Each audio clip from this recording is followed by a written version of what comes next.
What's going on, guys? Welcome back to the channel. Today we are in the bathroom. Strange place, huh? But the good news is we're going to install a water heater. Camplux was extremely kind and sent us out a 10-gallon water heater to try out in our shop. If you've watched the channel in the past, we had a 6-gallon Camplux water heater in our shop. We took it out, we installed it in our cargo trailer conversion, and as far as I know, it's still there. It was a great water heater, loved it, used it in my shop. We even have a shower in here. You could take a short shower, but now we have this 10-gallon. We're gonna install it today, so stay tuned for the install. It's a little warm in here. I'm gonna be sweating like crazy, and also I'm gonna be learning as usual, because I'm no professional with this stuff.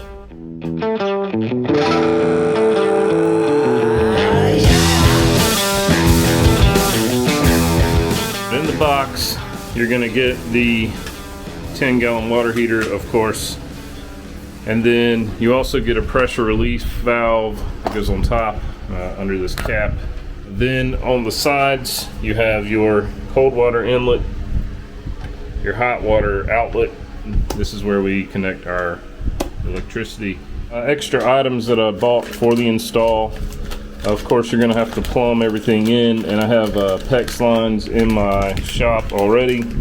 So of course I bought a bunch of PEX fittings, clamps, and then for the cold water inlet and hot water outlet, you're gonna need a 3/4 MPT adapter like I have here. And I'm going into 3/4 PEX, and I'm sure they make these in different sizes, so you'll need that. Also, I've got some conduit here, and I've got some wire that I've just had for a while, but we're going to use that to connect to junction box that's close by, and yeah, we can start the install.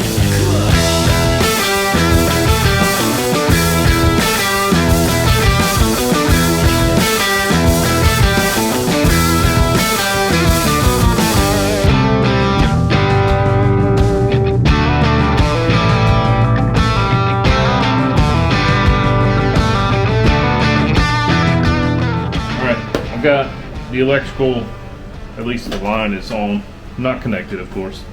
So now it's time to connect our PEX. We've got to work around this jumbly mess I have over here to tie into our water lines for the building. We'll connect it into our inlet and outlet, and then we'll connect the electrical into the junction box, and we should be good to go.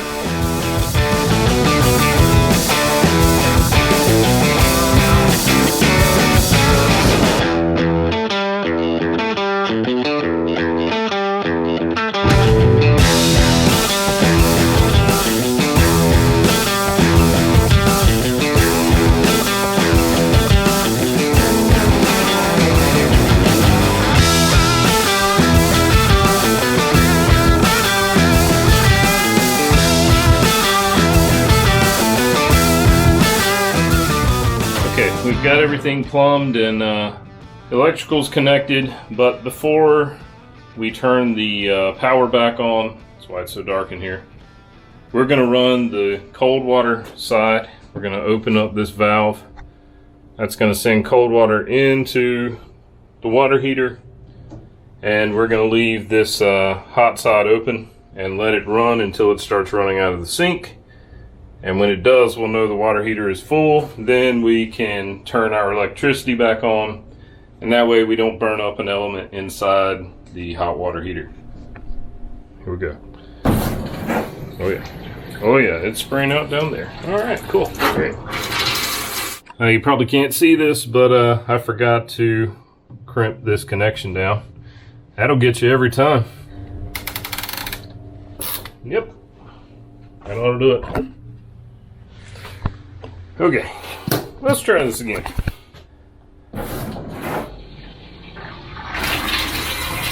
Much better. Alright. So, it's going to sound like this. Air just getting pumped out of the water heater. And it's going to do this until it fills up, and then water will come out. And, you know, it's full. Okay, the tank is full, so we can turn this off now. So I'm just going to check over these lines one more time. And then I'm going to remove this panel and see what kind of adjustments I need to make before we turn the power on.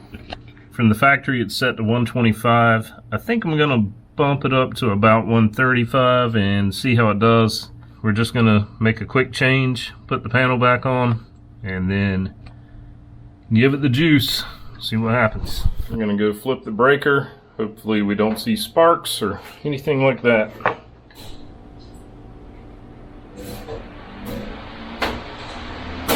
So far so good. No leaky water, no sparks, no fires.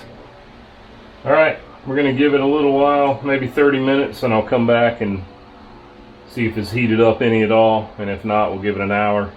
Maybe I'll try out the shower, and then I'll report back, let you guys know how long the hot water lasts.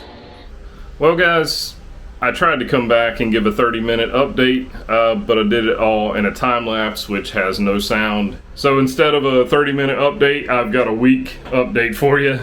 I didn't realize I'd done that until I started editing. So I've used my shower probably 3 times. I haven't run out of hot water yet. There's a few things I really like about these mini tank systems. One is consistency.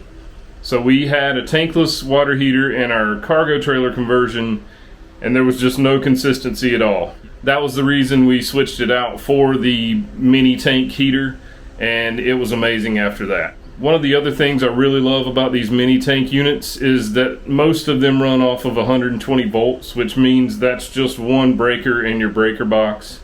So if you're adding one, it's going to cost you a little less to do that. You don't have to get 2 breakers. It's more efficient. It's not using as much power. You can run it off of less. Say you have a power outage and you wanted to take a shower, a hot shower. Well, I can plug a generator into my shop and I can heat the water, where I could do that with a 220, but you got to have more generator, you got to have a lot more stuff. And the last thing I want to say about it is how easy it is to connect. You've got 2 water lines, a cold water feed, and then your outlet, which is your hot water, and you have your electrical connection, which I get. The reason I didn't show me connecting that is because if you don't know what you're doing, you could get hurt. So I don't want to show that because I don't want you guys trying to copy me. I have worked with enough electricity to know what I'm doing, but I'm no professional. So just to wrap it up, if you're interested in a water heater like this or anything that Camplux makes, I'll leave a link to their website below. Also down below, I'm going to leave a link to our Amazon storefront, and that is a place where we have worked pretty hard to give you all the accessories and items we've used in our camper, in our truck, in our shop, and also in our cargo trailer conversion. So it's a one-stop shop where you can go check out all of those supplies. Thank you guys for watching. Be sure to subscribe to the channel, and we'll catch you next time.